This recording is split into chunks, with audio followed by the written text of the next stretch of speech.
In today's video, I have brought you a very nice problem regarding arithmetic and number theory. Here is the following statement. Find all n as a natural number, satisfy this following equation.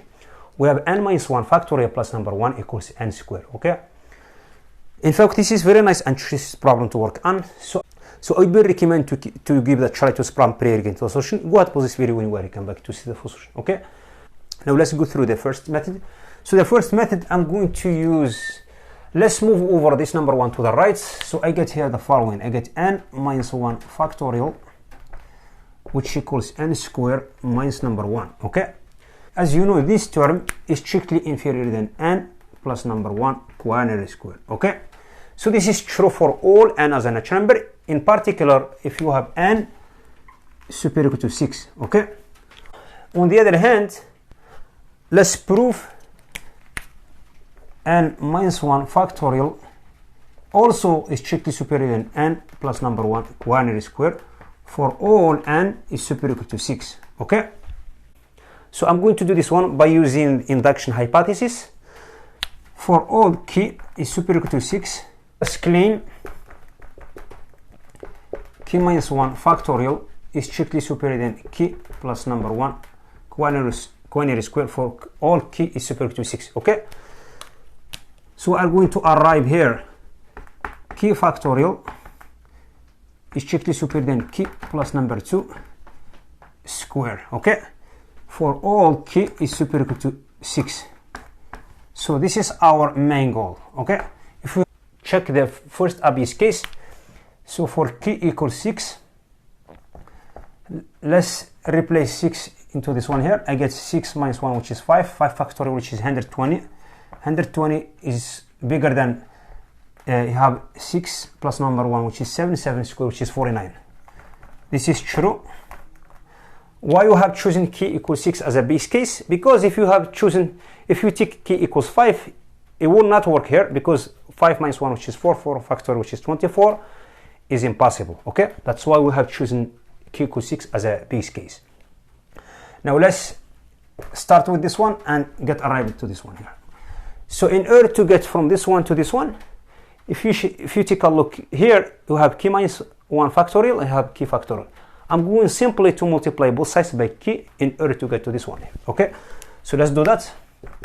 So I get k minus 1, k is multiplied by k minus 1 factorial, which equals k factorial is bigger than this one. I'm also multiply this one by k, since I have left, so this equation was multiplied by k. So I get k here is multiplied by k plus number 1 quaternary square. Let's expand this one out. I get k squared here is multiplied by k, which is k cubed. Also I get 2k here. With this k get plus 2k squared. I get plus number 1 is multiplied by k, which is k. So I'm going to prove this one is bigger than this one, which is k plus number 2 quaternary square. If we prove this one bigger than this one, which means we have proven this one, okay? I'm simply going to bring this one here, down here, to make the comparison between the left and the right side of this inequality. So I get the following. I get k cubed here minus k plus number 2 quaternary square is bigger than 0. We don't know yet. We are going to simplify this one. After simplification, we will see what's giving us, okay? So I get the following. K cubed here plus 2k squared here plus k minus k squared minus 4k minus number 4, because I get 4 with this minus 4. So this one must be bigger than 0. Let's simplify this one also. So I get k cubed here. These two k squared cancelled out this one to k squared. This one will be minus 3k minus number 4. So do you think this one is bigger than 0? Yes, because because we have assumed k is superior to 6. Plug in number 6 here cubed is giving us arithmetically is big number as well as this one, okay? So this one is clearly bigger than this one, which means it's positive. We don't have to check it because it's true, okay? If this one is true, which means we have proven this one, If we have proven this one, we get two statements. First statement says n minus number 1 factorial is smaller than n plus number 1 quinary square. At the same time, we get the same object, which is n minus number 1 factorial is bigger than n plus number 1 square, which is impossible. It's clearly, it's a contradiction, which means n cannot be superior to 6, which means n must be in this set 1, 2, 3, 4 and 5. Okay. Also, by checking all these values of n into our statement here, into the original equation, none of these values works except number 5. This is okay. This one is not okay, this one is not okay, this one is not okay, this one is not okay. Why is not okay? Why these values are not okay? Because they are not satisfy this equation. Okay. The only one which satisfies this equation is number 5. So let's check it. N equals 5. Plug in number 5 here. I get 5 minus 1, which is 4. 4 factorial, which is 24. 24 plus number 1, which is 25. 25 is the same as 5 square, which is true. Okay. Now we get only one solution, which is n equals 5. Now let's move on to the second method. Okay. The second method. So we get n minus factorial, and we get n minus 1 factorial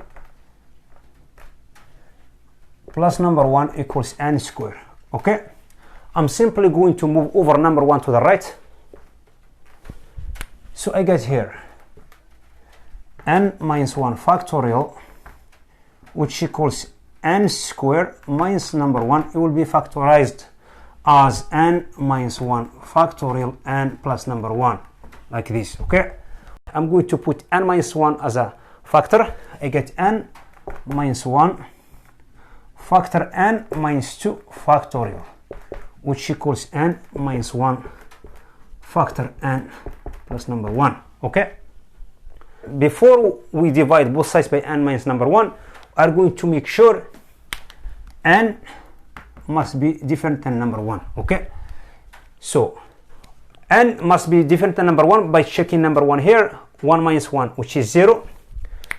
0 factorial, which is number plus number 1, which is equals 1 plus 1, which is 2, which equals n equals 1 square, which is 1.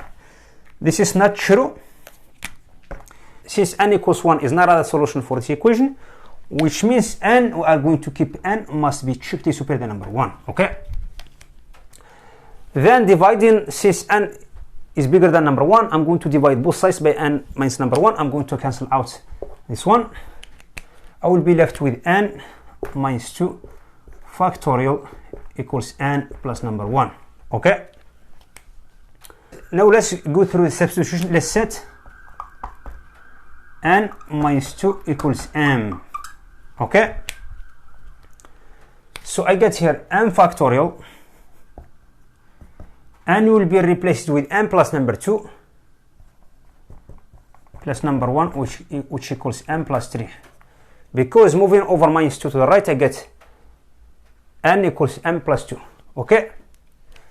So now I'm going to move over m to the left. At the same time, I'm going to factor out this one by putting m as a common multiplier. I get m factor m minus number 1 factorial minus m equals 3. Let's take m as a common factor. So I get m factor m minus number 1 factorial minus number 1, which equals 3. So we'll have two cases. Since I get this product equals 3, which means one of those values is taking number 1, the other one is taking 3. So first case m equals 1, and the other one m minus number 1 factorial minus number 1 equals 3. The other case, I get m equals 3. The other one, I get m minus number 1 factorial minus number 1 equals 1. Okay. Let's check this one. Let's take this number 1 and put it here. I get 1 minus 1, which is 0. 0 factorial, which is number 1. 1 minus 1, which is 0. I get 0 equals 3. It's impossible, which means this one which means we are going to take this one. This one is true. Because m equals 3, plug in 3 here, I get 2. I get 3 minus 1, which is 2. 2 factorial, which is 2. 2 minus 1, which is 1. 1 equals 1, which is true. Okay, if m equals 3, I'm going to plug it here. I get m equals 3, which means n equals 3 plus number 2, which equals 5. Okay, so we found the same value that we found in previous method.